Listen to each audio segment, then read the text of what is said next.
Welcome back. This is Wisconsin Shoe Guy, and today we're going to talk about what happens when your collection strategy shows what you like a little bit too well, and you wind up buying shoes that kind of look like another pair. Now, these are two very different pairs of shoes, and as I have 144 shoes now, but I work really hard to make sure that, I don't have polo suede split toes in two shoes, right? I mean, so I try to keep the color and the material and the style separate. Now, I have a couple of Adelaides that look relatively close, but they're on pretty different lasts. And these are really, really different because this is a Norvegese set and this is not, okay? Technically, this is a double sole and this looks like it's a single sole. So, there are some significant differences, but all in all, these colors are a lot closer than I imagined. And so I started thinking about it, and I actually wonder, because the gentleman who I ordered these from actually called me and suggested some colors and so forth for an Adelaide from Paolo Scafora.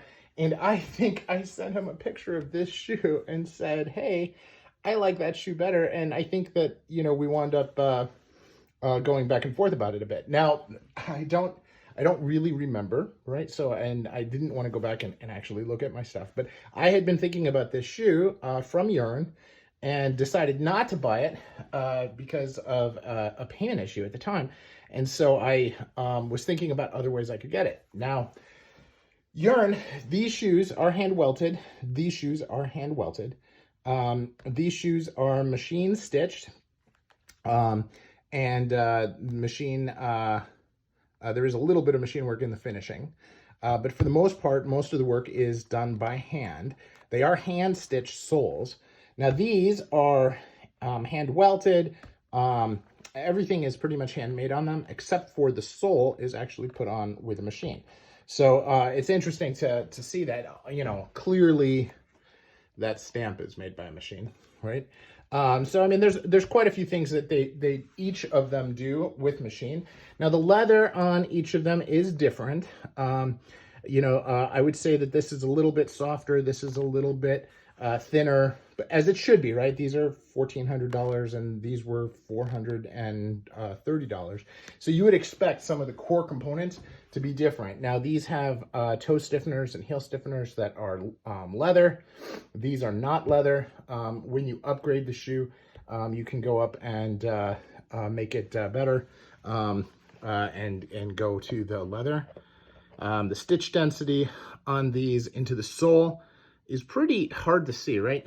When you do a Norvegese stitch like this, they stitch one line into the shoe, and then they stitch one line into the midsole, and then they do the sole stitching machine here. It's really connecting the midsole, but the to the outer sole, right? So it's a very different kind of construction, to the point where this isn't a welt, right? If you look really carefully, that's the leather from the upper that's being stitched into that midsole. So it's a very different kind of construction.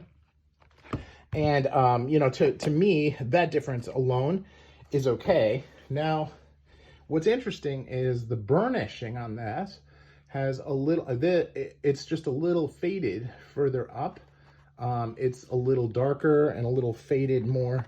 They kind of have this kind of airbrush thing going with this one that they don't really do here quite as much. Now it's a little darker on this one than it is on the heel.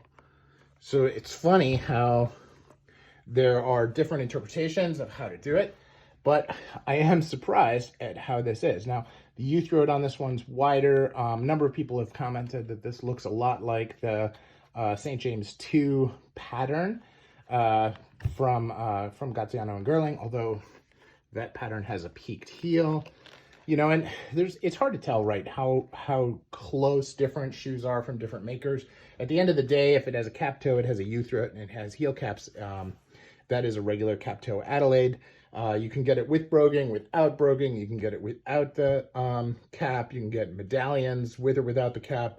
All kinds of different variations. You can get peaks. On the medallion, which is actually one that I'm looking at, having a peak kind of going down like this. Winston does that really well, and that's actually the maker that I'm looking at. Again, you can have peaks on the heel. I've seen some that have U-throats that have like a little peak pattern here as you go down. I mean, there's all kinds of different things that you can do. So I'm surprised at myself that I came up with two that were quite so close, especially since I was really looking at them at the same time, even though, you know, they arrived at, you know, several months apart. So, but I am very impressed with both shoes, right? This is just a beautiful, now these are wider waist, really with a hand-carved bevel on the waist. And it's not very beveled on the edge here, but it is more beveled on the top, okay, which I think is interesting. Here on the outside of the shoe, it's not really beveled at all, it's square. So look at that, beveled, square.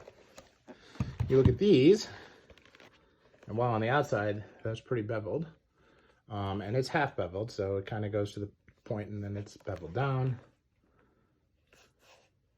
And here it's beveled full. All right, now here you can actually see where they carved out, you know, for the stitching, and they put the flap back. So eventually I'll be able to see the stitch holes in this because they just flapped it back. On these, it's likely, I can't really tell for sure, but it could be along this line that they actually closed it with a hammer and nailed it shut.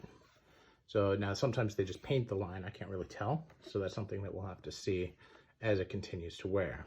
So either way, you know, both shoes are similar, not taking that away, but I do think at the end of the day, there are enough differences between them so that I can enjoy them separately and really get to know each shoe independently. Now, there are a couple of other details that I just want to point out. This has a lot of gimping. Gimping is along here. You see how that has that little edge where it's kind of like pinking shears? They call that gimping, right? Not to be confused with pinking. And so that has that edge where here, that is straight. There's no gimping at all. That's not interesting. So, food for thought. If I've got any of the terminology wrong, please let me know in the comments below. And thank you for watching.